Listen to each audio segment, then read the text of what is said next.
स्वागत है। Times now अपने 20 साल की जर्नी यहाँ आज सेलिब्रेट कर रहा है, लेकिन नजर है भारत जब 100 साल कंप्लीट करेगा।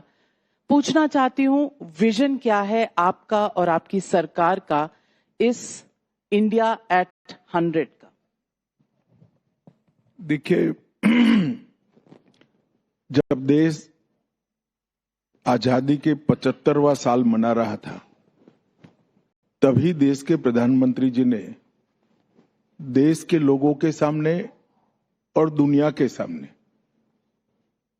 प्रधानमंत्री जी का दृष्टिकोण और विजन दोनों रख दिए थे। जब देश आजादी की शताब्दी मना रहा होगा, देश की आजादी को जब 100 साल होंगे, 15 अगस्त 47 को, उस वक्त ये देश पूर्णतया विकसित देश होगा, सभी क्षेत्रों में आत्मनिर्भर देश होगा और हर क्षेत्र में दुनिया में ये देश पहले स्थान पर होगा। ये हमने पहले से ही जनता के सामने रखा है और मैं मानता हूं कि ये जो लक्ष्य और अमृत काल की कल्पना देश के प्रधानमंत्री जी ने देश की जनता के सामने रखी, उस वक्त कुछ दिन तक तो मीडिया और दुनिया के लोग इसको प्राइम मिनिस्टर के संकल्प के रूप में देखते थे, मगर देखते देखते देखते कुछ कम समय के अंदर ही ये प्रधानमंत्री जी का संकल्प आज 140 करोड़ की आबादी का संकल्प बनकर रह गया है। और मुझे पूरा विश्वास है हमारे युवाओं पर, हमारी देश की जनता पर, कि स्वप्न निश्चित रूप से, ये संकल्प निश्चित रूप से सिद्ध होने जाएगा। क्योंकि जब एक व्यक्ति एक कदम आगे बढ़ाता है तो वो एक कदम होता है, मगर 140 करोड़ लोग एक ही दिशा में एक कदम आगे बढ़ाते हैं तो 140 करोड़ कदम देश आगे बढ़ता है। और मैं मानता हूं हमारी बहुत बड़ी स्ट्रेंथ, छोटी सी छोटी आयु के बच्चे से लेकर बड़े से बड़े व्यक्ति तक का संकल्प विकसित भारत के निर्माण के साथ जुड़ गया है और हर क्षेत्र में अभूतपूर्व परिवर्तन नरेंद्र मोदी जी के नेतृत्व में दिखाई पड़ता है। यही संकल्प भी है, यही स्वप्न भी। अमित शाह जी, इस वक्त हम जिस दौर में हैं, विश्व पर संकट नजर आ रहा है और ये संकट हमारे संसद में भी गूंजता हुआ नजर आता है। सर्वदलीय बैठक आपने बुलाई, इसमें राहुल गांधी जी नहीं आए, स्टालिन जी नहीं आए, अखिलेश जी सांसद हैं फिर भी नहीं आए। मैं पूछना चाहती हूं, क्या सरकार विपक्ष को मैनेज नहीं कर पा रही या ये विपक्ष है कि मानती ही नहीं? ऐसा नहीं है नाविका जी, आपका देखने का दृष्टिकोण शायद थोड़ा गड़बड़ाया है। सारे राजनीतिक दल सर्वदलीय बैठक में उपस्थित थे और हमें वहां बताया गया कि राहुल गांधी जी सोनिया जी की नासाज तबीयत के कारण व्यस्त चल रहे हैं। तो हम सब ये चीजों को समझ रहे हैं और मुझे लगता है देश ने भी समझना चाहिए। सभी राजनीतिक दल, राजनाथ सिंह जी की अध्यक्षता में जो सर्वदलीय बैठक हुई, इसमें एक ही कमरे में थे और सबने एक साझा संकल्प वैश्विक संकट से भारत को बाहर निकालने का लिया है। तो मैं मानता हूं इसमें कोई मत भिन्नता कहीं पर नहीं दिखाई पड़ती। लेकिन उनका कहना है कि वो संसद में चर्चा चाहते थे, सवाल पूछना चाहते थे जो पब्लिक के सामने हो, बंद दरवाजों के पीछे ना हो। ये सवाल विपक्ष के कई नेताओं ने उठाया है। तृणमूल कांग्रेस ने इसी आधार पर ये सर्वदलीय बैठक अटेंड भी नहीं की। आपको लगता है इस पर पार्लियामेंट में ट्रांसपेरेंट डिस्कशन होना चाहिए? देखिए, तृणमूल कांग्रेस के लिए तो मैं कुछ कह नहीं सकता, वो इसलिए नहीं आए या चुनाव में डर के मारे प्रचार से निकल नहीं पाए, मेरी समझ में नहीं आ रहा है। परंतु मैं इतना निश्चित कहता हूं कि पहली बार कोई वैश्विक संकट नहीं आया है, कई बार आए। और जब डिप्लोमेसी इन्वॉल्व होती है, जब इस प्रकार के संकट इन्वॉल्व होते हैं, इकोनॉमी के बड़े बड़े फैसले इन्वॉल्व होते हैं, और विशेषकर जब डिमांड सप्लाई गैप के बारे में चर्चा करनी होती है, तो चर्चाएं सार्वजनिक नहीं होती। इससे पैनिक खड़ा होता है और संकट को निपटने में तकलीफें आती हैं। ये सभी लोग समझ रहे हैं। कुछ विपक्षी नेता जरूर इसका फायदा उठाना चाहते हैं, मगर देश की जनता तो इसको बरोबर समझती है। अमित शाह जी, फिर ये सिलेंडर की लाइनों की बात होती है, लोग अपने राज्यों में कहते हैं कि सिलेंडर की किल्लत है, सरकार की प्लानिंग में कहीं ना कहीं कोई कमी रह गई। बल्कि लोगों को तो ये भी चिंता है कि पाकिस्तान मध्यस्थता कर रहा है और भारत साइड में खड़े होकर देख रहा है, हमारी फॉरेन पॉलिसी में कुछ कमी रह गई। देखिए नाविका जी, अच्छा किया आपने सवाल पूछा। मैं आपके टाइम्स नाउ के समिट के माध्यम से देश की जनता को कुछ जरूर कहना चाहता हूं। जैसा कि आपने शुरुआत में कहा है, वैश्विक संकट है। हमने देखना पड़ेगा कि पूरे विश्व भर में क्या हुआ है। यूरोप में पेट्रोलियम प्रोडक्ट्स के दामों में 20 से 30% की एवरेज बढ़ोतरी हुई है। यूके में 7 से 13% की हुई है। ऑस्ट्रेलिया में 18% की हुई है। अमेरिका में 17 से 34% की हुई है। वियतनाम में 50% की हुई है। पाकिस्तान में 17 से 20% की हुई है। कंबोडिया में 19% की हुई है और नाइजीरिया में 40 से 48% की दामों की वृद्धि हुई है। भारत शायद एकमात्र ऐसा देश है पेट्रोल डीजल के दाम में 0 बढ़ोतरी के बाद हम सप्लाई कर रहे हैं। और दूसरी दृष्टि से देखें, आज प्रधानमंत्री जी ने रामनवमी के दिन देश की जनता को एक बड़ा तोहफा दिया। पेट्रोलियम कंपनियों का घाटा बढ़ता जाता था, ऐसी स्थिति ना आ जाए कि इनको दाम बढ़ाने पड़े, इसलिए सरकार ने अपने राजस्व में कटौती कर एक्साइज ड्यूटी को कम करने का काम किया है। और शायद ही कोई दुनिया में देश ऐसा हो जिसने पूरे संकट का बोझ अपने पर लिया है, क्योंकि हमारा अर्थव्यवस्था ठीक चल रहा है। दूसरी बात, ये तो दामों की बात हुई, परंतु इसके साथ साथ क्या क्या हुआ है। फिलीपाइंस में राष्ट्रीय आपातकाल घोषित कर दिया गया है। श्रीलंका में 8 लीटर पेट्रोल का 8 लीटर से किसी को ज्यादा नहीं मिलेगा, इसका रेशनिंग किया गया है। थाईलैंड में घर से काम करने की सूचनाएं पारित कर दी गई है। वियतनाम में उड़ानों में कमी कर दी गई है। बांग्लादेश में बाइक के लिए सिर्फ 2 लीटर ही ईंधन मिलेगा, ऐसा रेशनिंग लागू किया है। पाकिस्तान में हफ्ते में सिर्फ 4 ही दिन काम हुआ है और आप आज यहां पर समिट कर रही हो। पूरे देश में रोजमर्रा की गतिविधियों में कहीं कोई कटौती करे बगैर हमें वैश्विक संकट के पार निकलने का प्रयास करें। मैं मानता हूं कि ये नेतृत्व की बहुत बड़ी सफलता है और ये सफलता सिर्फ हौसले से नहीं होती है, इसके लिए 10 साल से प्लानिंग चला गया। हमारे पेट्रोलियम प्रोडक्ट्स के रिजर्व्स पहले 0 थे, हमने रिजर्व्स बढ़ाए। इतने कम समय के अंदर एलपीजी के भारतीय उत्पादन में हमने 40% की बढ़ोतरी की है। 98% रेलवे को हम इलेक्ट्रिसिटी पर डाइवर्ट कर दिए, जिसके कारण हर रोज का करोड़ों लीटर डीजल हम बचा रहे हैं। और कई सारे ऐसे फैसले किए हैं जिसे हम इस संकट के पार आ रहे हैं। जब 2014 में सरकार आई हमारा पेट्रोलियम प्रोडक्ट की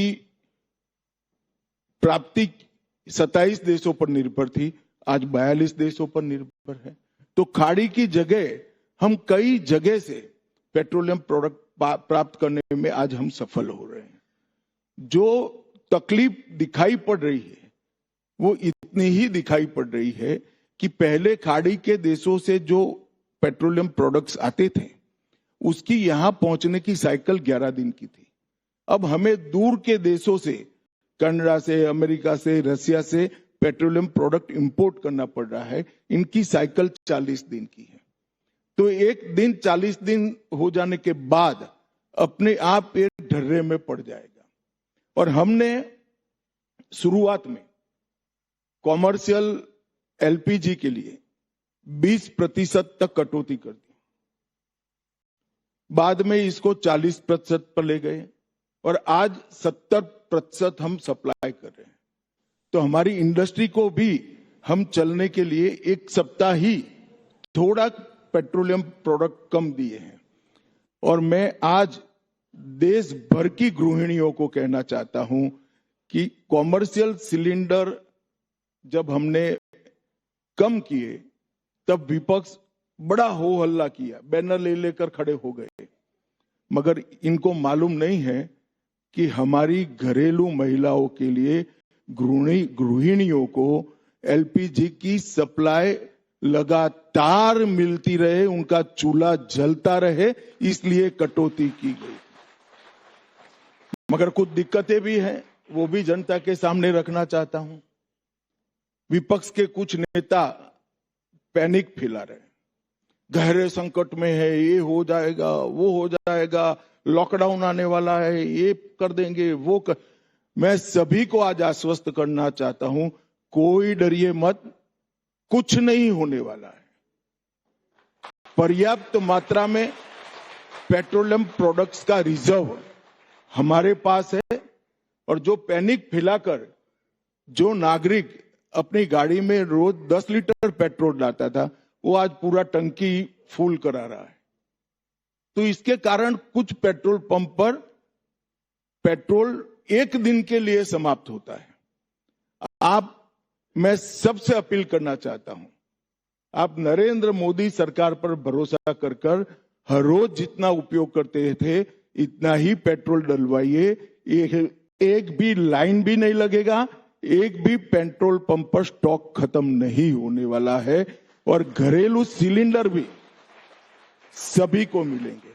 और हमने इसके साथ साथ पीएनजी उपलब्ध है, तो पीएनजी के कनेक्शन बढ़ाने के लिए युद्ध स्तर पर प्रधानमंत्री जी ने शुरुआत की है। और दुनिया भर के देशों में जहां जहां पेट्रोलियम प्रोडक्ट उपलब्ध है, इनके साथ टाइप कर हमारा देश सुचारू रूप से चलता रहे। इंडस्ट्रियल प्रोडक्शन कहीं पर हताहत न हो, कम न हो। और साथ में गृहिणियों का चूल्हा 24 घंटे 365 दिन चलता रहे, इसकी पूरी व्यवस्था करी है। जनता को कोई डर रखने की जरूरत नहीं है। राहुल जी कुछ भी कहे, आप डरना मत, कुछ नहीं होने वाला है। लेकिन विपक्ष ने एक और डर फैला रखा है, कहा है कि चुनाव का सीजन है इसीलिए आप दाम नहीं बढ़ा रहे हैं, चुनाव खत्म होते ही दाम बढ़ जाएंगे। अब ये कोई ज्योतिषी कुछ भी आगाही करे, ज्योतिषी सच्चा है या झूठा है वो तो समय ही तय करेगा। मैं तो सार्वजनिक मंच पर बोल रहा हूं, चुनाव के बाद आप विपक्ष को जरा पूछना क्या हुआ दाम बढ़ने का। यानी कि चुनाव के बाद भी नहीं बढ़ेगा? ऐसा है नाविका जी, ये डायनेमिक सिचुएशन होती है, दाम बढ़ते घटते रहते हैं। परंतु ये कतई ठीक नहीं है कि चुनाव के कारण हमने दाम नहीं बढ़ाए हैं, वरना बढ़ा देते हैं। अमित शाह जी, राहुल गांधी का एक बड़ा आरोप है कि हमने एक साइड चुन ली है, हमने अमेरिका और इजराइल की साइड चुन ली है, हम ईरान के खिलाफ हो गए हैं और इससे हमने अपने देश को संकट में डाल दिया है। उनका यह भी कहना है कि हम कॉम्प्रोमाइज हो गए हैं, दबाव में आ गए हैं, आजकल अमेरिका की हर बात मानते। देखिए, राहुल गांधी जी अजीब प्रकार के व्यक्ति हैं।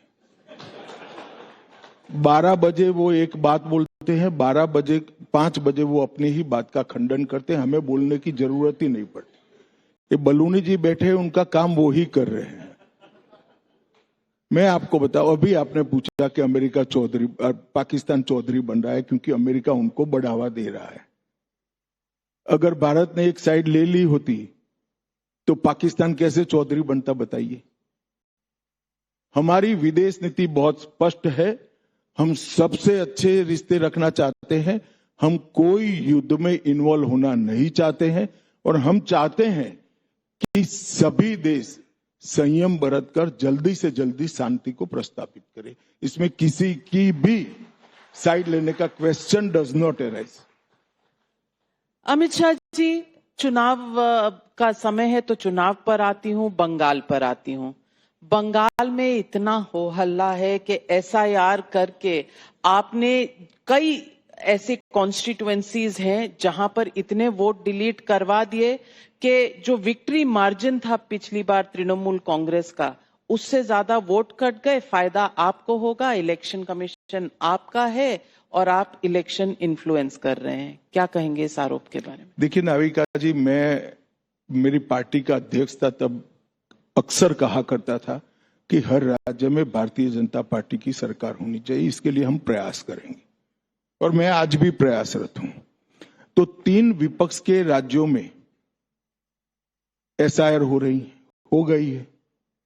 एक तमिलनाडु में हो गई, 2 केरल में हो गई और तीसरा बंगाल में हो रही है।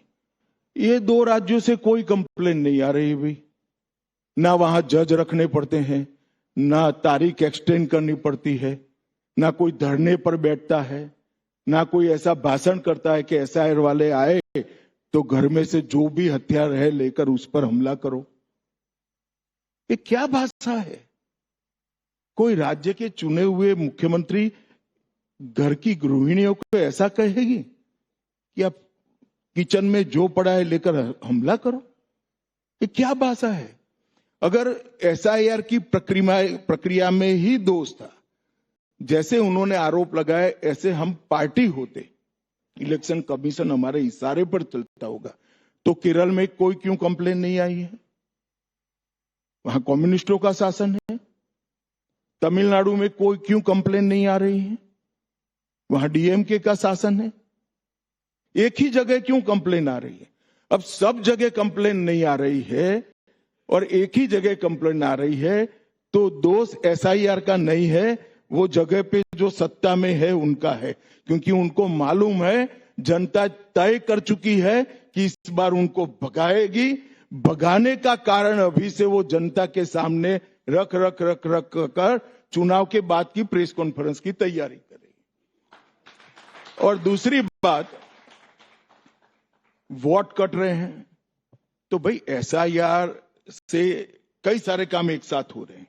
उसमें एक काम ये भी है, जो विदेशी घुसपैठिए गलत दस्तावेज के आधार पर नागरिक बन गए हैं, इनका नाम मतदाता सूची से काट देना। अब जिस राज्य में सबसे ज्यादा घुसपैठियों को नागरिक राज्य शासन ने बना दिया, उसके सबसे ज्यादा वोट कटेंगे। इसमें कौन सा मैजिक है? बंगाल ने खुलेआम घुसपैठ कराई है और न केवल बंगाल, पूरे देश के लिए सुरक्षा का सवाल बनाकर पड़ा है और पूरे बंगाल की जनता भयभीत है कि जो demography change, unnatural demography change हो रहा है, वो बंगाल को कहां ले जाएगा? और वहां से ओवरलैप होकर आज पूरे देश भर में घुसपैठ है। मैं आज आपके मन से ममता जी को कहना चाहता, जितना रोना है धोना है रो दो लो। हम चुन चुन कर एक एक घुसपैठिए को न केवल मतदाता सूची से निकालेंगे, देश के बाहर।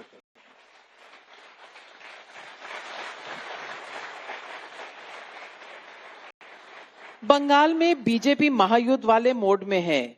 2400 कंपनी जा रही हैं, लगभग 500 पर्यवेक्षक जा रहे हैं, 294 सीटें, 294। इतनी आर्मी लगेगी, इतने फौजी नाविका जी, आप थोड़ा ममता दीदी के प्रभाव में आ गई हो।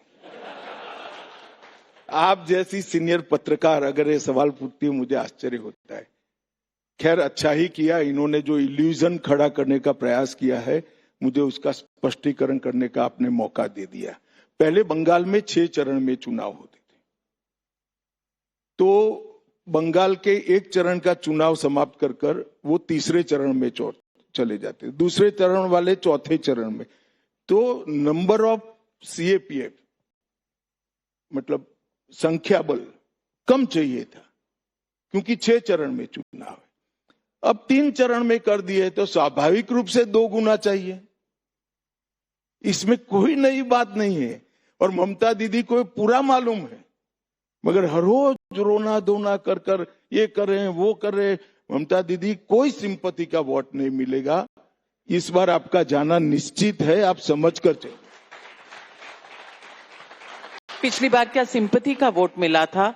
यही वादे थे, यही लोग थे, वही नेता थे, वही नंदीग्राम था, वही भवानीपुर। देखिए, बदला क्या? एक बार पैर नहीं टूटा है इस बार, और दूसरा कोरोना नहीं है। अंतिम 3 चरण में हमारे सभी प्रमुख नेता प्रचार ही नहीं कर पाए थे, क्योंकि हमने मर्यादा रखी थी कि कोरोना के कारण जब भीड़ एकत्रित होती है तो भीड़ में कोरोना फैलने का भय था। हमने हमारे पूरे सार्वजनिक प्रचार को विड्रॉ किया था, उन्होंने चालू रखा था। और ये 5 साल में फिर से एक बार ममता जी ने बंगाल की जनता को भरोसा करा दिया है कि बंगाल की जनता ने लास्ट टाइम जो भरोसा किया था वो गलत था। लेकिन ममता तो जी इस बार निश्चित रूप से परिवर्तन होने जा रहा है। ममता जी कहती हैं कि एजेंसीज आपकी हैं, ईडी आपकी है, सीबीआई आपकी है। एकदम चुनाव से पहले आप उनकी लिस्टें निकलवा गए, आपने आईपैक पर रेड करा दी। ये कितना जायज आरोप है? देखिए, आईपैक पर जो केस हुआ था वो आज का नहीं है, बहुत समय पुराना था। और अगर वो अपीयर हो जाते तो बात ही समाप्त हो जाती। और मैं ये तो समझ रहा हूं कि ममता जी के भ्रष्टाचारी लोगों पर हम कुछ एक्शन ले तो वो थोड़ा आंसू बहा ले। जिनके घर से 27 करोड़ रुपया मिला वो भी निर्दोष है। जिसने 26,000 बच्चों की नौकरी के भविष्य पर पानी फेर दिया वो भी निर्दोष है। जिसकी कोयला की तस्करी में करोड़ों रुपया सिंगापुर ट्रांसफर हो गया वो भी, सारे निर्दोष है, मैं कोई आपत्ति। मगर वो उनके कार्यकर्ता है तो वो पक्ष ले, वो तो समझ में आ रहा है। आईपैक के लिए इतना क्यों हाई तो बक मचा रही? ये है आईपैक पर रेड पड़ने से सबसे ज्यादा कोई खुश था तो तृणमूल कांग्रेस के कार्यकर्ता खुश थे, क्योंकि उनको लगता था कि हमारी जगह आईपैक ने ले ली है। तो आप उनके कार्यकर्ताओं नहीं, उनके कार्यकर्ता को हम एजेंसियां तो अपने आप अपना ड्यू कोर्स में काम कर रही थी। मगर नाविका जी, इस देश में कई लोगों पर इधर और साइड पर, कांग्रेस के शासन में और हमारे शासन में रेड पड़े। कभी देखा है चालू रेड में मुख्यमंत्री वहां जाकर बैठ जाएगी, काम नहीं करने देगी, पूरा प्रीमाइसिस बैन में ले लेगी? मैं तो आज इस कार्यक्रम के माध्यम से ममता दीदी को पूछना चाहता हूं, ऐसा क्या था वो कंप्यूटर में कि मुख्यमंत्री ने अपनी डिग्निटी छोड़कर चालू रेड पर वहां पहुंचना पड़ा? वो आपको सार्वजनिक करना चाहिए, बंगाल की जनता को बताना चाहिए किस चीज का डर था, कौन सा राज छिपा था अंदर, वो उनको बताना चाहिए। आपके पास रिपोर्ट नहीं आई राज की? नहीं, हमें तो काम ही नहीं करने दिया, ईडी के लोग बेचारे चले गए। आपने हमारे कार्यक्रम से सीधा बंगाल जा रहे हैं और बंगाल में आपने 7वें वेतन आयोग लाने की बात की है। बंगाल सरकार की जो कर्ज की स्थिति है, क्या वो ये भार ले पाएगी? देखिए, हमने 7वें वेतन आयोग का वादा किया है, वो निश्चित रूप से पूरा होगा, क्योंकि मुझे पूरा भरोसा है कि भारतीय जनता पार्टी की सरकार बनते ही वहां से जो इंडस्ट्रीज भाग गई है, रोजगार जो भाग गया है, छोटे मोटे व्यापार बंद हो गए और रेवेन्यू लॉस हुआ है, वो रेवेन्यू सैन बढ़ेगी और बंगाल की स्थिति ऐसी होगी कि जिससे 7वें वेतन आयोग का बोझ उठा पाएगी। हाँ, शुरुआत में हमें कुछ वैकल्पिक व्यवस्थाएं जरूर करनी पड़ेगी, वो हम कर लेंगे। मगर देश भर में 7वां वेतन आयोग पहुंच गया, 8वां वेतन आयोग आने को है। कब तक बंगाल के कर्मचारियों को आप वेतन आयोग के फायदे से महरूम रखेंगे? कब तक रोकेंगे इसको? यानी कि पूरा ब्लूप्रिंट तैयार है। ये भी ब्लूप्रिंट में है कि युवाओं को नौकरी देने की आवेदन आयु में आप 5 साल की छूट देंगे। आपने पूरा प्लान बनाया है? जीत हाँ, रहे हैं? निश्चित रूप से करा है, क्योंकि जितनी भी नौकरियां दी सब कोर्ट ने रद्द कर दी। अब 7 साल से कोई युवा का भर्ती नहीं हुआ है। इसके बेचारे की अर्जी करने की एज लिमिट ही चली गई, इसका क्या दोष है? एक गलत व्यक्ति के हाथ में राज्य का शासन था, सब कुछ अपने भतीजे पे छोड़ दिया और लूटमार चल गई, कोर्ट ने क्वॉश कर दिया। तो जो युवा एग्जामिनेशन देने के लिए इसकी एज थी, इसका क्या दोष है? हम निश्चित रूप से एज लिमिट को बढ़ाएंगे और वो युवा जो ममता बनर्जी की सरकार के करप्शन के कारण अपनी एज लिमिट पार कर गए हैं, वो सारों को एक बार फिर से फ्रेश मौका मिलेगा, ये सुनिश्चित है। सरकार भी हमारी बनेगी और भर्ती भी हम करेंगे। असम में भी चुनाव है तो असम का रुख कर लेते हैं। असम में आपके अपने नेता हैं, आपके अपने मुख्यमंत्री हैं, लेकिन फिर भी आपने कांग्रेस पर रेड लगा दी। सारे नेता वहां से ले लिए? सारे नहीं आए हैं, 2 ही नेता आए हैं। और ये तो आपको मेरी जगह राहुल जी को पूछना चाहिए कि आपके यहां से सब भाग क्यों रहे हैं? मेरे यहां आ रहे हैं वो छोड़िए, वहां से क्यों भाग रहे हैं? वो उनको आत्मचिंतन करने की जरूरत है कि किस तरह से ये पार्टी चल रही है कि सारे उनके नेता भाग रहे हैं। लेकिन उनका कहना है, कांग्रेस का कहना है कि शायद बीजेपी पूरी तरह से तैयारी नहीं है तो योद्धा वहां से ले रही है कांग्रेस से। नहीं, देखिए, आपको मालूम है असम में कितनी सीटें हैं। हम दो नेता उनको यहां पर आए हैं क्योंकि वो थोड़ा सफोकेशन महसूस कर रहे थे। उन्होंने कहा बचे खुचे हिंदू लीडर में हम 2 ही है, तो हमें भी ले लो। तो हमने ले लिया, ठीक है। 2 नेताओं से ऐसा नहीं कह सकते कि हमारे यहाँ नेतृत्व की क्राइसिस है। 10 साल से हम सरकार में है, 10 साल से, और सफल सरकार चली। एक जमाने में आसाम से जो खबरें आती थी, बंद, ब्लॉकेड, फायरिंग, बम धमाके, टेररिस्ट ग्रुप, आज आसाम में एक भी टेररिस्ट ग्रुप नहीं बचा है। पूरे को साथ हमने समझौता, 13 समझौते आसाम ने किए। 10,970 लोगों ने हथियार डाले हैं, वो मेन स्ट्रीम में आए हैं। काफी लोग उसमें से नौकरी में लग गए और आज आसाम विकास के रास्ते पर चल पड़े। आसाम का इंफ्रास्ट्रक्चर किसी भी डेवलप स्टेट के बरोबरी पर आकर खड़ा है। आज वहां बिजली की कमी नहीं है। 15 अगस्त 26 जनवरी धड़ल्ले से मना रहे हैं, लोग इन्वॉल्व हो रहे हैं, कहीं बम धमाके नहीं होते। एक कांग्रेस के जमाने में जो होता था वो सब बंद हो चुका है। और मेरी बात याद रखना, आसाम हम 90 से ज्यादा सीटों के साथ तीसरी बार लगातार सरकार बना। अमित शाह जी, असम के मुख्यमंत्री हिमंता बिस्वा शर्मा ने कांग्रेस के नेता गौरव गोगोई पर बहुत संगीन आरोप लगाए हैं और उनके पाकिस्तान लिंक की बात की है और आपको यानी कि मिनिस्ट्री ऑफ होम अफेयर्स को चिट्ठी भी लिखी है कि इसकी तहकीकात होनी चाहिए। कुछ है? देखिए, हेमंत विश्व शर्मा जी को मैं लगभग 11 साल से जानता हूं। वो संजीदा नेता है, गंभीर प्रकार के नेता है और आसाम के विकास में इनका बहुत बड़ा योगदान है। अगर उन्होंने इतने सार्वजनिक रूप से कोई बात कही है और कॉन्क्रीट प्रूफ के साथ भेजी है तो निश्चित ही रूप में इसमें कोई दम होगा, मैं मानता हूं। लेकिन काफी समय हो गया वो चिट्ठी आई है, कोई इन्वेस्टिगेशन शुरू कर दिया आपने? नाविका जी, अब ये जमाना नहीं रहा कि आप इन्वेस्टिगेशन की चीजें आपकी हेडलाइन में कन्वर्ट कर देगी। जब नतीजा आएगा अपने आप हेडलाइन बन जाएगी।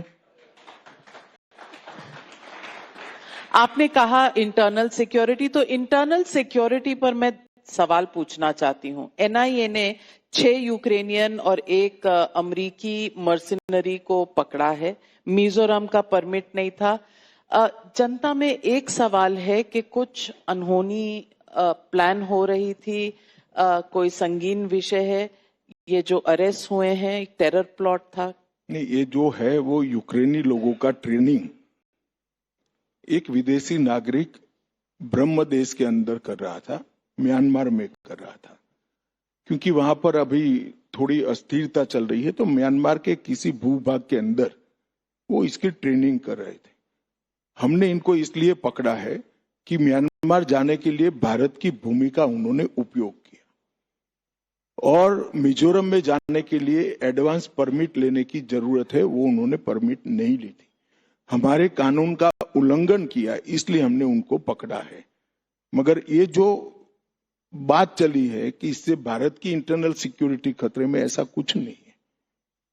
हमारे कानून का जो कोई भी विदेशी नागरिक यहाँ आता है उसने हमारे कानून का पालन करना पड़ेगा, नहीं करेगा तो हम उसको एनआईए अरेस्ट करेंगे। एनआईए ही करती है। पिछले दिनों एक खबर ये भी आई कि गाजियाबाद से फरीदाबाद, बंगाल से बिहार तक एक स्पाई नेटवर्क पकड़ा गया है। इस का तो अच्छी बात है या बुरी बात है? नहीं, अच्छी बात है, बिल्कुल अच्छी बात है। और आजकल स्पाई नेटवर्क्स की बहुत चर्चा भी चल रही है, लेकिन 2 दर्जन लोग अगर पकड़े गए हैं, कोई बड़ा खुलासा तो जब चार्जशीट होगा तब होगा, परंतु ये हमारी सरकार के, हमारी एजेंसियों के प्रोएक्टिव काम का ही नतीजा है कि जो नेटवर्क बनाने का प्रयास किया गया था उसको शुरुआती सीढ़ी पर ही हमने ध्वस्त कर दिया और सारों को पकड़कर अभी जेल में है और वो यूएपीए के कानून को फेस कर रहे। एक और भी सवाल जो विपक्ष आपसे पूछता रहता है कि एजेंसीज को आप कंट्रोल करते हैं, इसीलिए अभी हाल ही में कोर्ट में जो निर्णय आया है जिसमें लिकर स्कैम जो दिल्ली में था उसमें आम आदमी पार्टी के तमाम नेता छूट गए। क्या ये फर्जी केस था जैसे आम आदमी पार्टी के अध्यक्ष अरविंद केजरीवाल? देखिए नाविका जी, ये सेशन कोर्ट का फैसला है। हमने उसको दिल्ली के उच्च न्यायालय में चुनौती दी है। मुझे भरोसा है कि जो चार्जशीट किया गया है वो दमदार है और बहुत सारे सबूत इसके अंदर केस चलाने के लिए मौजूद है। हमारी न्याय प्रणाली जो है वो 3 स्तर की बनी हुई है, सेशन कोर्ट, हाई कोर्ट और फिर सर्वोच्च अदालत। तो जब तक उच्च न्यायालय फैसला नहीं लेती है और शायद फिर केजरीवाल जी ऊपर जाए तो सर्वोच्च न्यायालय, तब तक किसी को कट्टर ईमानदार का लेबल लगाना नहीं चाहिए। केजरीवाल जी ने अपनी ईमानदारी की बात तो कह दी, ये भी कह दिया कि मोदी जी की उल्टी गिनती शुरू हो गई। अब किसी को दीवा स्वप्न में रहना है, दिन में देखने वाले सपनों में ही जीना है, तो उनको कोई नहीं बचा सकता। अभी केजरीवाल जी स्वयं एमएलए का चुनाव हार गए, इसका आत्मनिरीक्षण करे तो उनकी पार्टी के लिए अच्छा होगा। अमित शाह जी, तमिलनाडु में भी और केरल में भी चुनाव हैं। तमिलनाडु में बीजेपी को उम्मीद है क्योंकि बहुत से लोग कहते हैं कि बीजेपी की पकड़ शायद अब तक तमिलनाडु में, साउथ में नहीं हो पाई, कम से कम डीएमके का ये कहना है। और विजय जो अब खुलकर आए हैं मैदान में, इनके बारे में कहा जाता है कि बीजेपी बड़ी कोशिश कर रही है कि उनकी तरफ आ जाए, लेकिन वो आ नहीं रहे क्योंकि वो सेक्युलर पॉलिटिक्स कर रहे हैं। हमने कोई प्रयास नहीं किया है उनके हमारे साथ आने से। मैं तो मानता हूं कि हमारी वोट बैंक पर उल्टा असर पड़ेगा। तो आप चाहते हैं कि त्रिकोणीय फाइट हो? नहीं, मैं चाहता हूं नहीं चाहता हूं इसका क्या महत्व है, वो ही लड़ रहे हैं, मगर हमने हमारे पाले में लाने का कोई प्रयास नहीं किया, इतना मैं कह रहा हूं। तो आपने चांसेस तमिलनाडु में कैसे देखते हैं? देखिए, हम जग जाहिर है कि तमिलनाडु में हमारा काम कम है। हम वहां एआईडीएमके के साथ छोटी छोटी कई दलों को मिलाकर एनडीए का एक गठबंधन किए हैं और वो चुनाव लड़ रहे हैं। इनके एआईडीएमके हमारा बड़ा भाई है, वहां पर हमारे बड़े साथी हैं। जिस प्रकार की एंटी इनकम्बेंसी डीएमके सरकार के प्रति मैं देख रहा हूं, और जिस प्रकार से घृणा की राजनीति डीएमके ने फैलाई है, मुझे लगता है कि तमिलनाडु में अच्छे बहुमत के साथ इस बार एनडीए सरकार बनाएगा। और मैं फिर से एक बार कहना चाहता हूं कि इसको आप रूटीन बयान मत समझिएगा। तमिलनाडु में हम निश्चित रूप से सरकार बनाने जा रहे हैं और अच्छे बहुमत के साथ सरकार। बेसिस क्या है आपके इस विश्वास का? क्योंकि एआईएडीएमके बीजेपी का गठबंधन और डीएमके 10 साल से सरकार। देखिए, लोकसभा चुनाव में एआईडीएमके और बीजेपी अलग अलग लड़े थे। लोकसभा चुनाव के हमारे वोटों का योग करे तो हम 39 में से 37 सीट जीते हैं। अब हम दोनों एकत्रित लड़ रहे हैं। मैं अब ये भी पूछना चाहूंगी आपसे कि बिहार में तो आपकी धुरंधर जीत हुई थी, अब वहां पर मुख्यमंत्री बदल दिए जाएंगे, ये फैसला तब का है या अब की डेवलपमेंट है? अभी कहाँ हुआ है? अब राज्यसभा में तो आप नीतीश बाबू वो को तो ले ही ठीक है, जब बदलेंगे तब पूछना जरूर।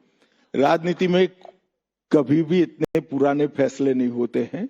जो फैसला आज होता है वो ही सही होता है। तो फिर बिहार का मुख्यमंत्री क्या बीजेपी का होगा इस बार? क्योंकि 2 बार जी, आप मुझे इतना भोला समझती है कि मैं आपको जवाब दे दूंगा? रॉन्ग नंबर डायल कर दिया आपने। आप सक्षम नेता हैं, लेकिन मेरी भी लगभग 3.5 दशक की प्रैक्टिस है, तो मैं सवाल पूछना तो जरूरी समझती हूँ, हक भी रखती हूँ। मगर ये निर्णय दोनों पार्टियां साथ में बैठकर करेगी और बीजेपी को निर्णय करना है तो हमारे पार्लियामेंट्री बोर्ड जो नितिन नवीन जी की अध्यक्षता में होता है वो निर्णय करेगा, जिसमें मैं भी एक मेंबर हूं। आपके तीसरा राज्य अब बीजेपी का है गुजरात, जहां पर यूनिफॉर्म सिविल कोड का बिल पास हुआ है। अगला स्टेप क्या है और कितने व्यापक तौर से? नहीं, ऐसा है नाविका जी, मैंने पहले ही सार्वजनिक रूप से कई बार कहा है, जहां जहां भारतीय जनता पार्टी की सरकारें हैं, हम यूसीसी को लागू करेंगे और सर्व धर्मों के लिए एक ही कानून होगा। ये हमारा नीति है। नक्सलिज्म खत्म करने का आपने अपना डेडलाइन बनाया था 31 मार्च 2026। नहीं, मेरे अकेले का नहीं था, पूरे देश का। पूरे गृह मंत्रालय ने एक डेडलाइन तय की थी। पूरे सीएपीएफ के जवान, सभी अफसर, सभी लगे हैं और सभी लोग एकत्रित आकर इसके साथ प्रयास करें।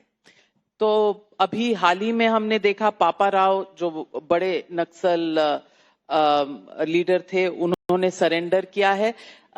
31 मार्च की डेडलाइन आप मीट करेंगे या कुछ? मुझे तो भरोसा है हम कर लेंगे, कोई दिक्कत नहीं होगी। तो अनाउंसमेंट क्या होता है? धमाके होना बंद हो जाएगा तो देश नक्सल फ्री हो गया। देखिए, ये किसी के सामने जय पराजय का सवाल नहीं है। ये 5 दशक पुरानी एक समस्या थी। देश के पूर्व प्रधानमंत्री मनमोहन सिंह जी ने भी कहा था, देश की आंतरिक सुरक्षा के लिए सबसे बड़ा अगर समस्या है तो आतंकवाद नहीं है, नक्सलिज्म है। और मुझे आनंद है कि मोदी जी के नेतृत्व में एक कम समय सीमा के अंदर हम सफलता के कगार पर खड़े हैं, या कह सकते हैं सफलता प्राप्त कर चुके हैं। और इस देश में नक्सलवाद के जाने के साथ ही तिरुपति टू पशुपतिनाथ जो रेड कॉरिडोर की बात होती थी, वहां बसने वाले करोड़ों ट्राइबल भाइयों बहनों के जीवन में एक बहुत बड़ा विकास का मौका आने वाला है।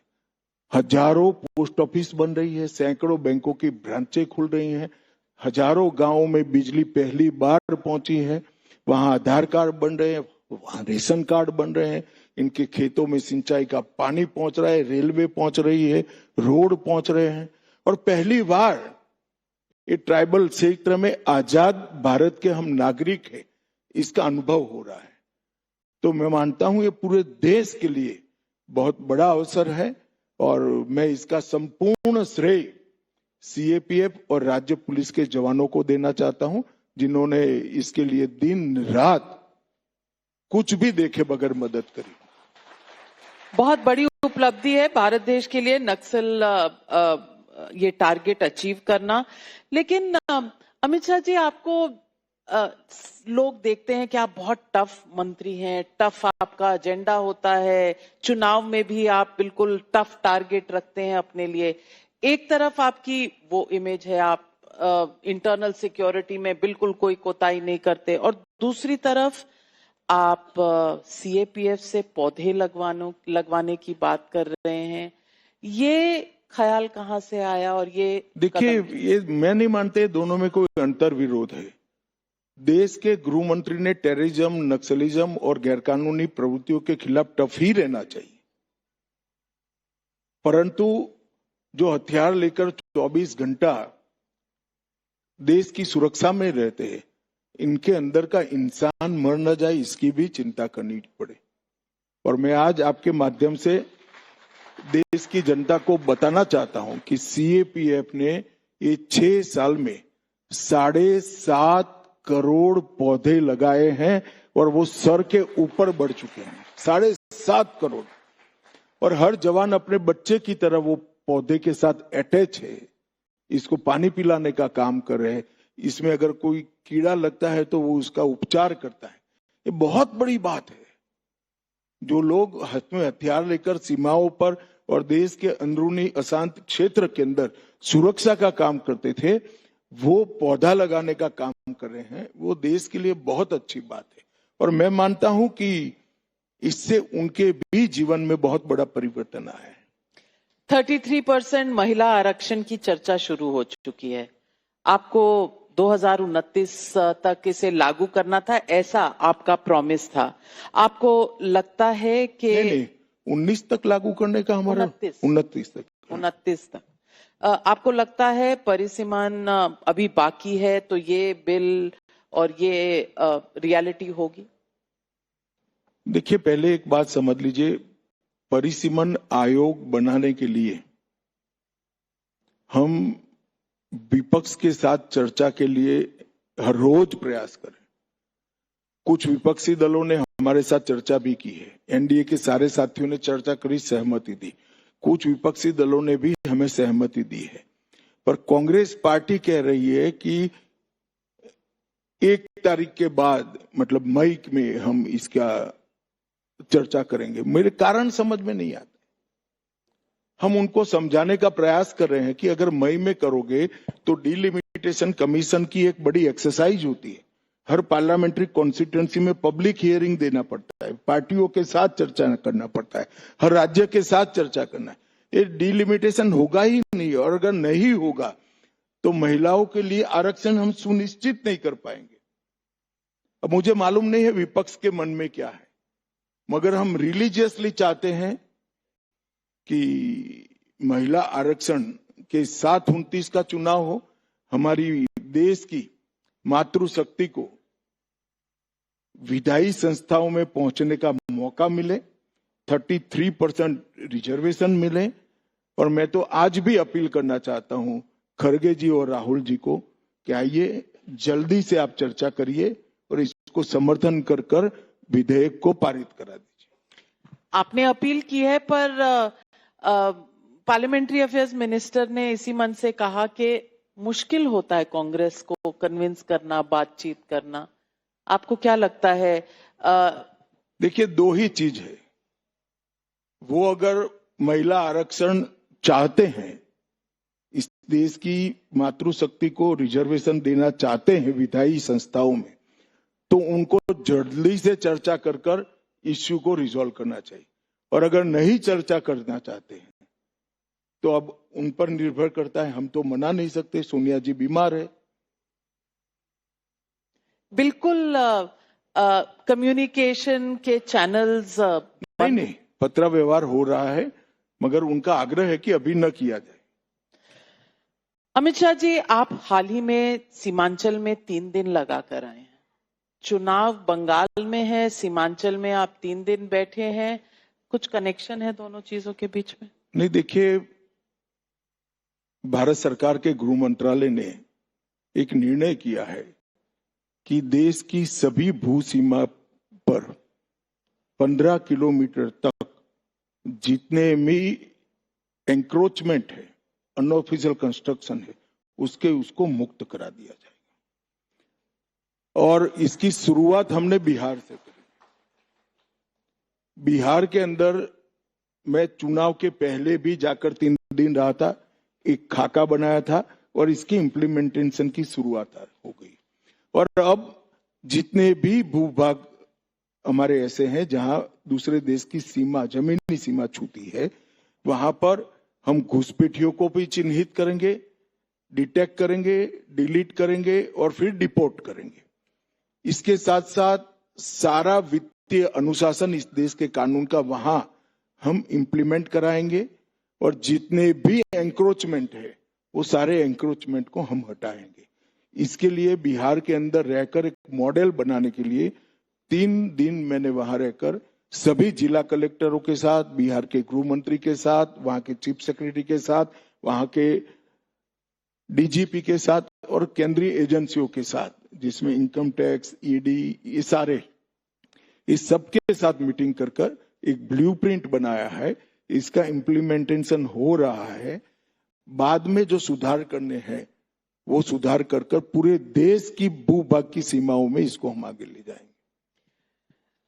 अब मैंने आपका एक बयान सुना जिसमें आपने कहा कि पंजाब को नशा मुक्त बनाना आपका एक बहुत बड़ा एजेंडा है। अभी लोग बंगाल और तमिलनाडु के चुनाव की बात कर रहे हैं, आपका पंजाब का कार्यक्रम? नहीं, नशा मुक्त पंजाब ये चुनावी एजेंडा नहीं है, समय की जरूरियात है। स्वाभाविक रूप से मैं भारतीय जनता पार्टी की रैली में गया था। मैंने मेरी पार्टी की सरकार का एक कमिटमेंट वहां रखा है कि अगर राज्य सरकार हमारी होती है तो मोदी जी की लीडरशिप में दोनों सरकारें इकट्ठा होकर पंजाब को निश्चित रूप से नशा मुक्त बनाएगी। और नाविका जी, नशा मुक्त देश का हमारा संकल्प है, नशा मुक्त पंजाब इसका एक हिस्सा है।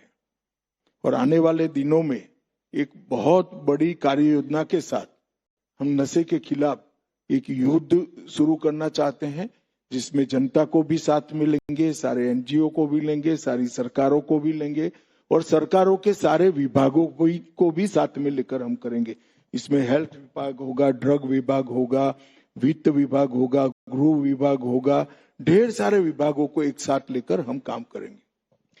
अमित शाह जी, अंत में एक सवाल जो विपक्ष कई बार पूछता है कि आपने जो कार्रवाई की, खास करके एआई समिट के बाद एक प्रोटेस्ट हुआ, राहुल गांधी ने उस शर्टलेस प्रोटेस्ट वालों को बब्बर शेर कहा और आपने बड़ी कड़ी कार्रवाई, क्रिमिनल कार्रवाई उन पर कर दी।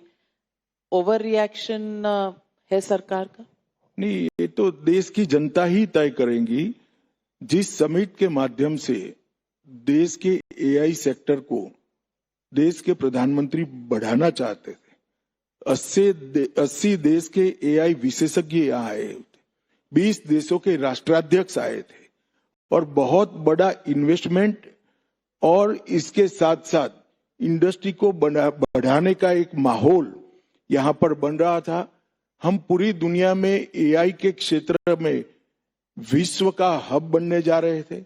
उसी मंच पर कपड़े उतार कर प्रदर्शन करना ये कितने हद तक सही है और बड़ी निर्लज्जता के साथ कहते हैं कि देश भर में, दुनिया भर में प्रदर्शन होते हैं, मगर इसकी एक जगह सुनिश्चित है।